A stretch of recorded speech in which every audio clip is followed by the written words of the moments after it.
Вторая метаморфоза пламени. Метаморфоза первая. А мальчишка может куки показать, когда надо.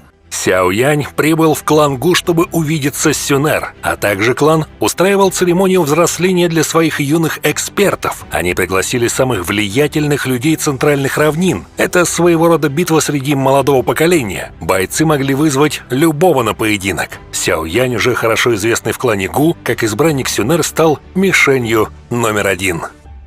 Количество элитных экспертов в клане Гу действительно достигло довольно устрашающего значения. Почтенный воин — это уже никого не удивляло. С какими же соперниками встретится Сяо Янь? Он сам находился на 5-й звезде почтенного воина, когда прибыл в клан Гу. С метаморфозой пламени и техникой святого он вполне мог справиться с почтенным воином 7-й звезды. Однако практически все в клане Гу обладали божественной родословной. Генерал Гуяо являлся одним из самых талантливых юных гениев. Старейшины даже решили отдать ему Сюнер, но она отказалась из-за Сяо Яня. Очевидно, этот дьявольский генерал, как сказала Сюнер, представлял для него самую большую угрозу.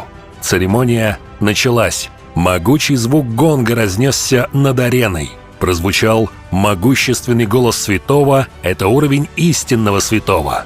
Сяо Янь почувствовал давление, исходившее из глубины его души. Это был первый раз, когда он почувствовал истинного святого. На этой церемонии главным образом оценивался уровень родословной, силы, передающейся по крови, и на основе этого выдавалась особая метка — тату клана.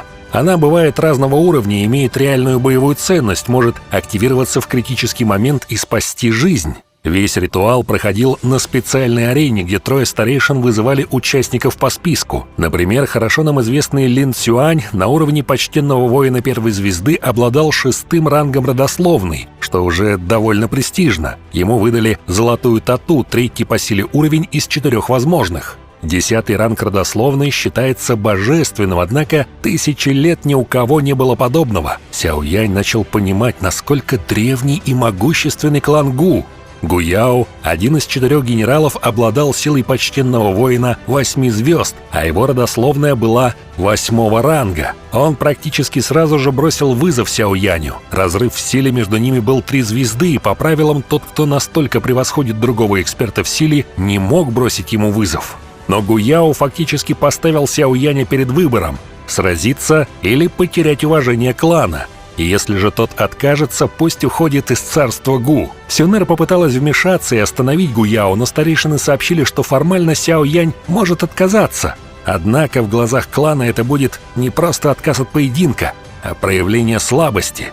Атмосфера накалилась. Все ждали, как поступит Сяо Янь. Он знал, что поединка не избежать. Это было неизбежным с того момента, как он вошел в царство Гу, и если бой все равно должен состояться, то пусть станет возможностью доказать свою силу, имя и право быть здесь. Сяо Янь не мог позволить себе отступить, даже если перед ним стоял один из сильнейших гениев клана Гу. Бой начался. Сяо Янь стал предельно серьезным. Он понимал, что перед ним противник, чья сила превосходит даже 9-го Тяньцзуна. Малейшая ошибка могла бы стоить ему жизни. Сяо Янь громко выкрикнул, через что он прошел, как он покинул империю Цзяма, как десятки раз сталкивался со смертью, как снова и снова вставал на ноги, не имея поддержки и покровителей. Его путь был не тем, что можно назвать легким. Он не родился с великим наследием, как Гуяо, и всего достиг своим упорством и кровью.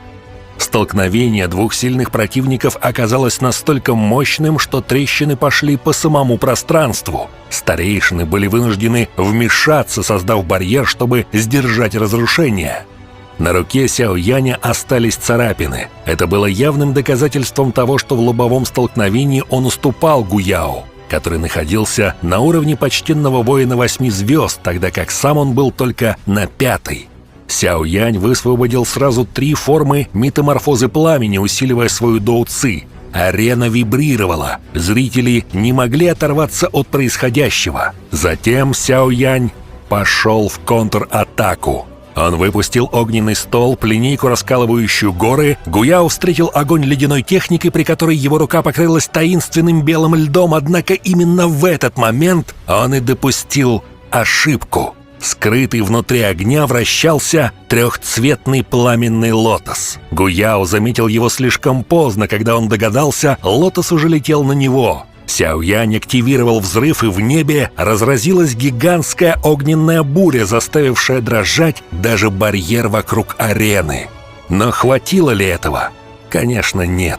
Если бы Гуяо упал от одного удара, он бы никогда не получил титул одного из 4 генералов клана Гу. И действительно, через мгновение из бушующего огня вырвалась волна ледяной энергии. Внутри пламени кипела сила, что пыталась вырваться наружу. Вслед за этим послышался громкий крик, наполненный презрением. «Ты испытал множество трудностей, но что с того? Я обладаю родословной бога и изучаю истинные учения клана Гу. Мой уровень превосходит твой. Так что ты можешь противопоставить мне, потомок разрушенного клана Сяо?»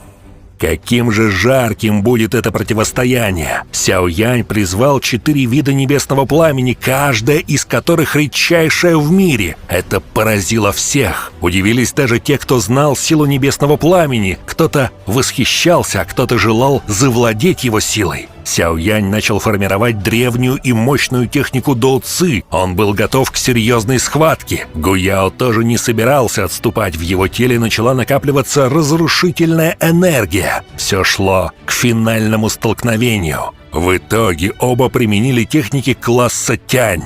У Сяояня эта техника выброса 5 колец, которая с 4 видами небесного пламени явила свою финальную форму и достигла класса Тянь. У Гуяо техника разрушения великого покоя. Сюнер была хорошо знакома с данной техникой, потому что изучала ее сама. Гуяо был уверен, небесное пламя может и сильно, но техника доуци класса Тянь клана Гу сильнее. Аура уничтожение разнеслась повсюду. Ощущалось, словно бы всякая жизнь переставала существовать под техникой разрушения великого покоя. Некоторые могущественные эксперты побледнели со словами «Сюнер откажется от своих слов только после твоей смерти, поэтому умри!»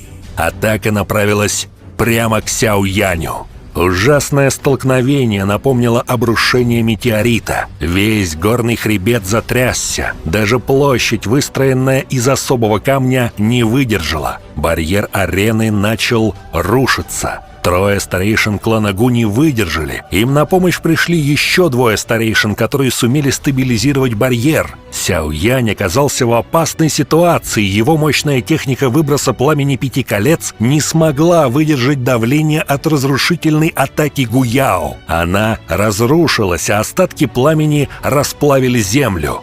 Многие уже посчитали, что Сяоянь обречен. Сюнер, не выдержав напряжения, уже хотела вмешаться, но Сяоянь рванул вперед, явив лотос разрушения 4 видов небесного пламени.